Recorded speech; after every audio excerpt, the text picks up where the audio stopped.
brief history of the United States of America.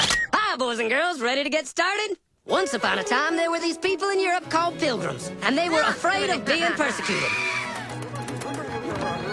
So they all got in a boat and sailed to the New World where they wouldn't have to be scared ever again. Oh, I'm so relaxed. I feel so much safer. But as soon as they arrived, they were greeted by savages, and they got scared all over again. So they killed them all. Now, you'd think wiping out a race of people would calm them down, but no. Instead, they started getting frightened of each other. Witch! So they burned witches.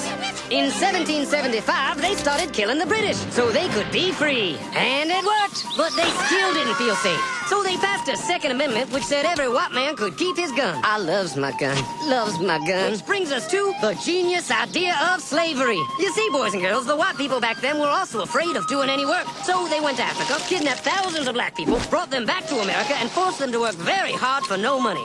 And I don't mean no money like I work at Walmart and make no money. I mean $0. Nothing. Not a zip. Doing it that way made the USA the richest country in the world.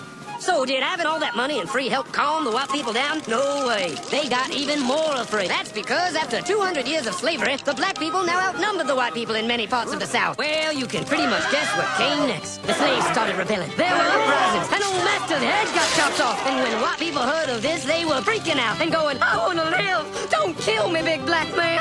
Well, just in the nick of time came Samuel Colt, who in 1836 invented the first weapon ever that could be fired over and over without having to reload. And all the Southern whites were like, yeehaw! But it was too late. The North soon won the Civil War and the slaves were freed. Yep, they were free now to go chop all the old masters' heads off. And everybody was like, oh no, we're gonna die. But the freed slaves took no revenge. They just wanted to live in peace. But you couldn't convince the white people of this. So they formed the Ku Klux Klan. And in 1871, the same year the Klan became an illegal terrorist organization, another group was founded, the National Rifle Association. Soon politicians passed one of the first gun laws, making it illegal for any black person to own one.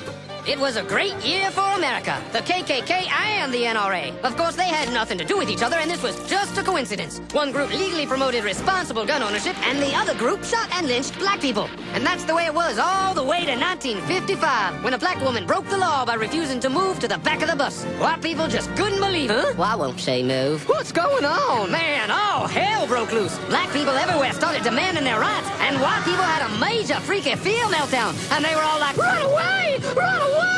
And they did. They all ran fleeing to the suburbs where it was all white and safe and clean. And they went out and bought 250 million guns and put locks on the doors, alarms in the houses, and gates around the neighborhoods. And finally, they were all safe and secure and snug as a bug.